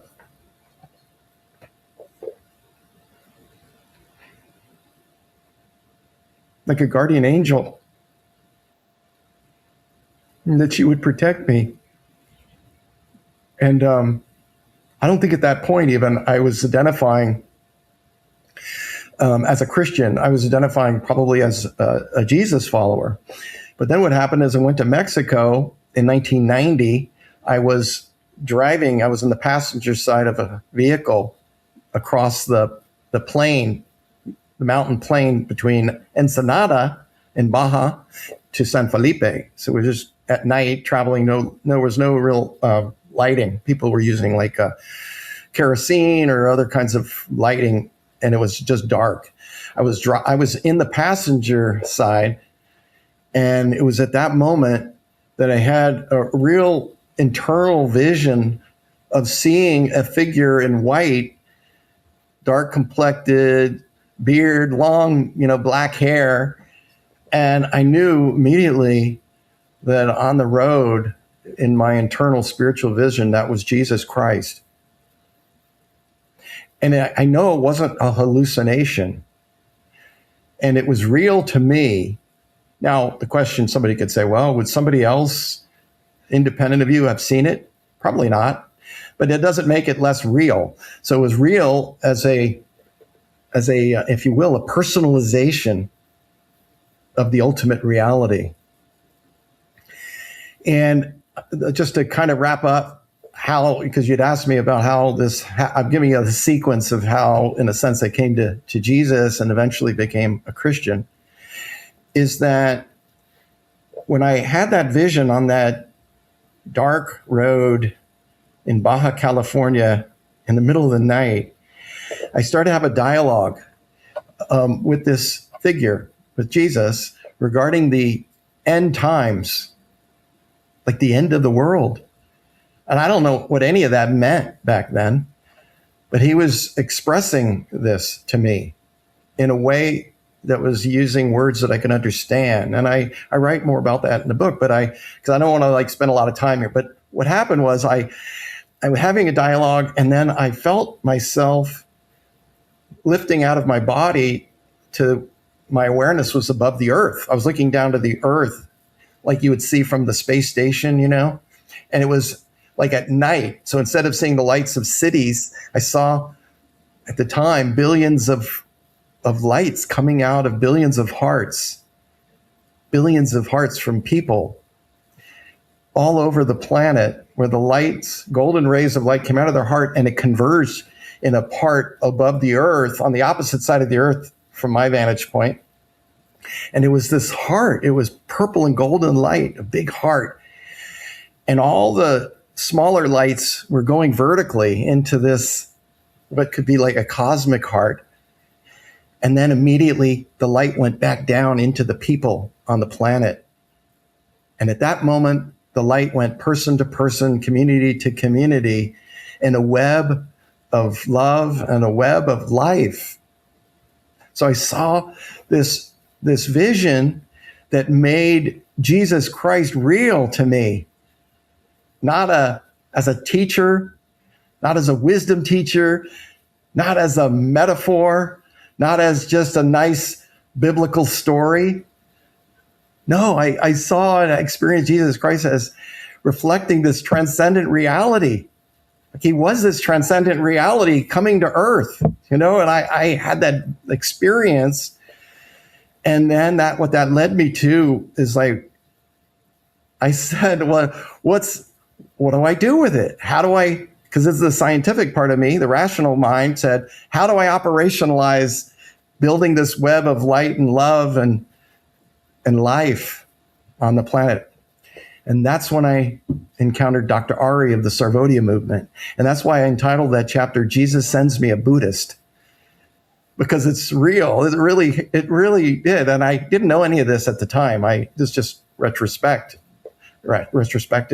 And then fast forward writing the book, I realized that I was a Jesus follower, but just had antipathy to religion as a community developer in Reno. And I realized I had to overcome my antipathy to religion in order to unify the community, because the community included churches and religious groups. So I had to look at my own limitation, my own political critique about how Western religion is part of the imperialist construct of America, and America is part of the West, and the West is evil. All those things I didn't know I was indoctrinated to believe. I didn't even know that. I just thought they were normal. I just thought it was true because I believed it. But I realized that belief against religion what kept me from uniting with religious.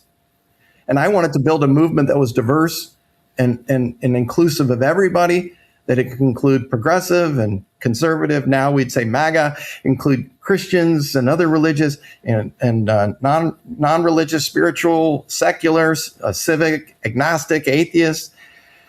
And I realized that part of what I was doing without knowing it was holding space for this transcendent reality to be demonstrated in real time,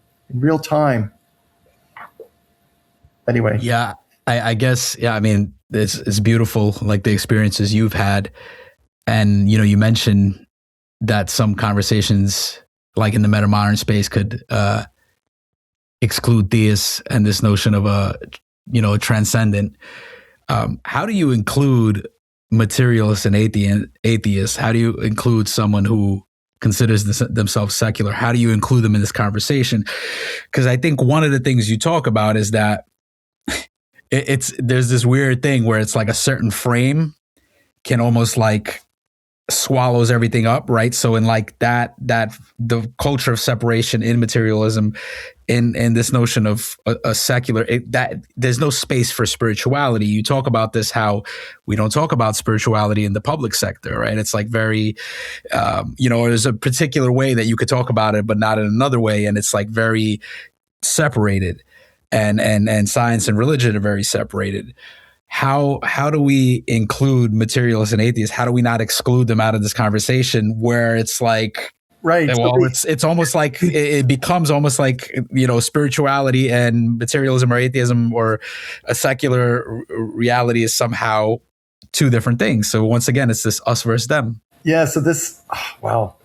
Okay. That's really an expansive, deep question. And what's coming to mind first is Charles Taylor, who was a Catholic philosopher, wrote the Secular Age. The Secular Age.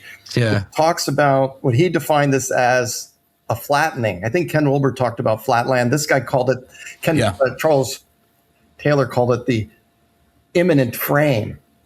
In the immanent frame, in the secular age, every spiritual or religious view is identical in a commodified marketplace. So there's no true truth. Yeah. There's just what you individually feel and experience, and that becomes true. And I believe that idea has led us to have basically the fragmentation of worldviews.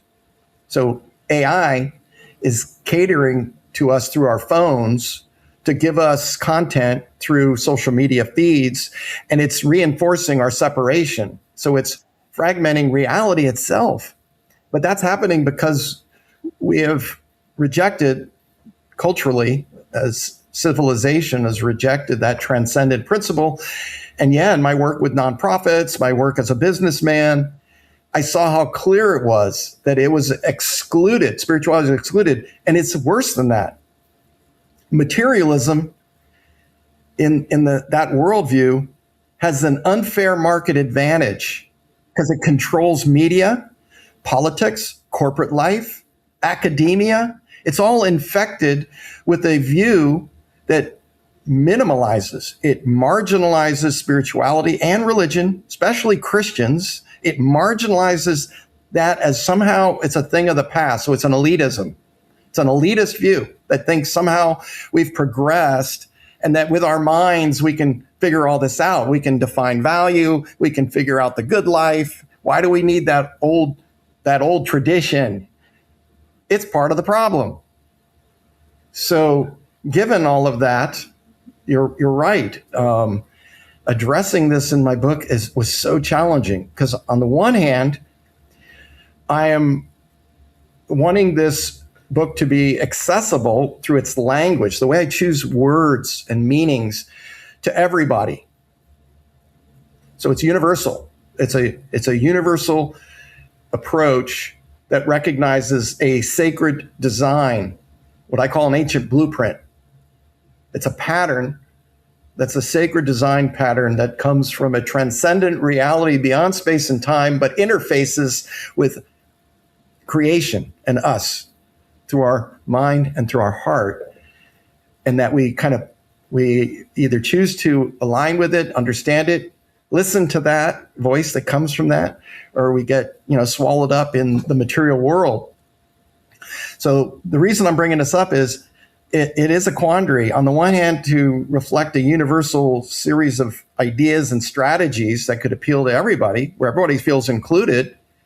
On the other hand, I've got my personal witness of Jesus Christ, and as a Christian, that there's just no way I'm going to minimize that just to placate people's triggering about the word Christianity or Christian. I'm not going to do that. But it doesn't mean I'm going to be trying to convert people. I believe the best way for people to understand like a relationship like that's personal to like Jesus would be through action, love.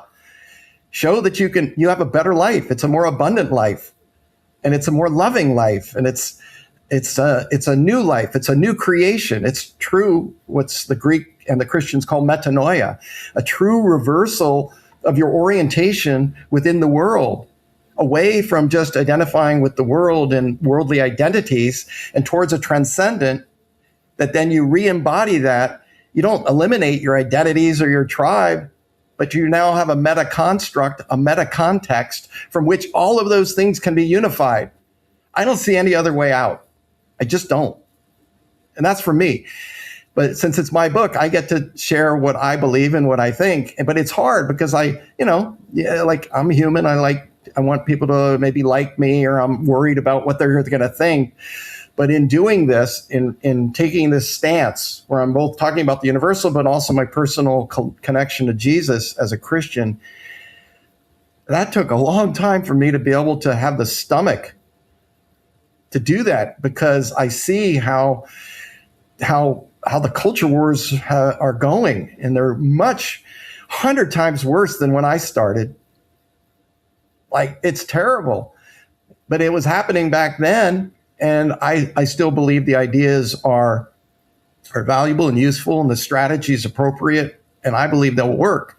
It's just harder. So it's a simple idea I'm sharing, but it's very hard to implement because you have to be aware multidimensionally. Like, you have to be aware of your own bias, your shadow, and all the cultural landmines, the capturing that we have, both politically and religious as well, that we don't even know exists. So it's not the rejection of all of that, it's the integration, the multidimensional integration of all levels of being. And that's what I feel, that it's a great chain of being, and I didn't invent it. I'm part of it. And I can see in that great chain of being, it's a hierarchy in a sense, with the transcendent at a quote top, but it's also at the bottom. But it's a growth hierarchy. It's not a dominance hierarchy. So this is not a rejection of hierarchy. This is a reframing of hierarchy as a growth hierarchy, which is how nature operates organically in its evolution. Yeah, beautiful. I mean, that's I think one of Ken Wilber's big ideas of the difference between an oppressive hierarchy and a growth hierarchy. And there could be a notion of all hierarchies are bad, but it's actually distinguishing what is an oppressive hierarchy and what is a growth hierarchy. Richard, this has been a fascinating conversation. I mean, we spoke about, we really circled around the I and the we, the individual and the collective, and we spoke about values and virtues and driving change bottom up and resacralizing reality. You spoke about your path to Christianity, which I also appreciate. And the ancient blueprint, and just kind of connecting to the transcendent virtues and bringing that into practical community building efforts that many of us and many probably listeners are interested in engaging in that. Is there anything you want to mention or say before we wrap up today? Well, I just want to ask, did this serve your personal, the vision that you have for the podcast and what you're trying to do? Is there anything you'd like to say or share that would kind of summarize personally how you're relating to this material? I know that's a convoluted way of asking, but. Yeah, I think I appreciate it because it opens my mind to many more questions. So I don't think I have less questions. I have more questions, and I can hold other thinkers and other people, and I can see how they might answer questions differently and how they might have a different view, and how there's this way of wanting to kind of unify and integrate, and people are trying to do it from different perspectives. And I think that what you're saying is going to resonate with certain people. I think it's going to exclude some people, just like maybe Vervaeke, what he's saying, or Greg Enriquez is saying might, exclude certain people and include other people. But I think there is something that in the spaces we move in, that there is something pulling us towards more integration and unification and connection. And I feel like you're really a force for that. You're a force for unification. You're a force for love. I feel that in, connecting to you. I feel that in reading your book. And it's helped me kind of open my heart more. And I realized that a lot of what we're talking about, it's very easy to fall into like the metaphysical stuff and the heady stuff. And I think that really what you're pointing to is how do we get back to the heart, and which it really goes beyond that. And that's what connects us. This, and I think love, like speaking to love is, like sometimes people say like my religion is love. And you could be a Christian and you could be a Buddhist and you could have all these, but it's like, how do we talk in a way that includes everybody, but it's still knowing that certain people are going to resonate with certain perspectives, certain traditions, certain metaphysics, and that's okay. We can still have this connection to everybody, and we can't actually, it's like the disconnection is kind of artificial. It's like there's just this ocean that the ripples are always touching one another. And I think there are ways of creating more generative ripples. I think there are more wholesome ways. And I think that's, when you flatten everything and you think everything is equal, that can be problematic. I think when you say there's no such thing as evil, but explain the whole Epstein thing. Tell me how that's not evil, And so I think that's, there's a lot more I can say, but those are some of the threads that come up, and I really appreciate the work you're doing and what you present. Yeah. Yeah. And I just want to say, I really sense the beauty and the aliveness and the curiosity within you. And I really appreciate it. And I didn't know what to, expect. And I'm kind of, it's hard to admit, I'm an introvert. So social settings sometimes are challenging, or, like just doing an interview. But you made it really very pleasant, engaging. And I really see that you're walking your talk and want to continue to do that, that you're open to that. And I think that's just admirable. It's something I respect so much. And I'm glad to get to know you. Yeah, likewise. Thanks a lot. Richard. Appreciate you. Yep. Yeah. Bye-bye.